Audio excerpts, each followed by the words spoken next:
അസ്സലാമു അലൈക്കും. എല്ലാവർക്കും നമസ്കാരം. ഞങ്ങൾ നുണക്കുഴി എന്ന് പറയുന്ന ആൽബത്തിൻ്റെ ലൊക്കേഷനിലാണ് ഉള്ളത്.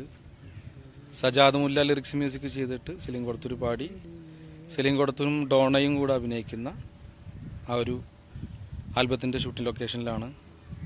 പൊന്നാനിയുടെ അടുത്ത് പുറത്തൂർ എന്ന് പറയുന്ന സ്ഥലത്താണ് ഷൂട്ടിംഗ് നടക്കുന്നത്. പിന്നെ ഷുഹൈബ് ജെറിൻ ഇതൊരു വേഷം ചെയ്യുന്നുണ്ട്. അതുപോലെ നമ്മുടെ പ്രിയപ്പെട്ട മാരാർ, സലീം, ഷഹീദ്, പിന്നെ അർഷാദ്, ഇത് സജി കാലിക്കറ്റ് ക്യാമറമാൻ, അത് നമ്മുടെ അനസ് ഹനീഫ, അനസ് ഹംസ. പിന്നെ ഇതിന്റെ പ്രൊഡക്ഷനും അതുപോലെ മേക്കപ്പും ആർട്ടൊക്കെ ചെയ്യുന്നത് നമ്മുടെ പ്രിയപ്പെട്ട സുധീർ ടി കൂട്ടായിയാണ്.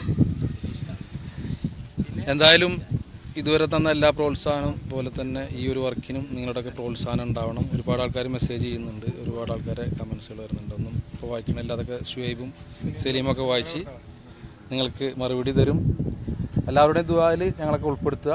ഇൻഷാ അല്ലാഹ് ഈ ഒരു വർക്ക് നല്ലൊരു വർക്കായിട്ട് തന്നെ ഔട്ട്പുട്ട് ഉണ്ടാവുമെന്നാണ് ഞങ്ങളുടെ പ്രതീക്ഷ. അങ്ങനെയാണ് ഇതുവരെ വർക്ക് പോയിക്കൊണ്ടിരിക്കുന്നത്. എന്തായാലും ഞാൻ സലീം കൊടത്തൂരിന് കൈമാറുന്നു. എല്ലാവരും പ്രാർത്ഥിക്കുക.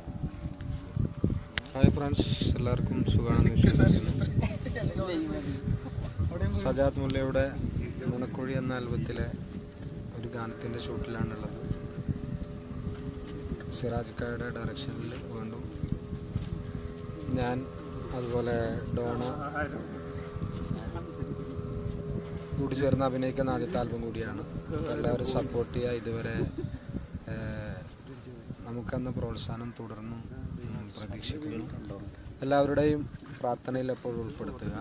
അടുത്തിടെ പുറത്തിറങ്ങിയ ആൽബങ്ങൾക്കൊക്കെ തന്ന വിജയം ഇതിനും നിങ്ങൾ തരുമെന്ന പ്രതീക്ഷയോടുകൂടി നിങ്ങൾക്കായി ഞങ്ങൾ സമർപ്പിക്കുന്നു. ഉടൻ തന്നെ നിങ്ങൾ ഈ ഗാനം ഓറഞ്ച് മീഡിയയിലൂടെ എത്തുകയാണ്. അതുപോലെ തന്നെ ഷുഹൈബ് ജെറിൻ്റെ ഒരു വ്യത്യസ്തമായ ക്യാരക്ടറും കൂടി ഇതിലുണ്ട്. ഒരു കൊമേഡിയൻ സുപ്രു എന്ന് പറയുന്ന ഒരു ക്യാരക്ടറാണ് ഷുഹൈബ് ചെയ്യുന്നത്. അപ്പോൾ എന്താണ് ഷുഹൈബ് എന്ന് ഞാൻ കൈമാറുന്നു. ഷുഹൈബ് പറയാൻ പാടില്ല. അപ്പോൾ ഞങ്ങൾക്ക് പ്രത്യേകിച്ച് ഒന്നും പറയാനില്ല. എല്ലാവരും ആൽബമൊക്കെ കാണുക, വിജയിപ്പിക്കുക. സിറാജിക്ക, സലീംക്ക,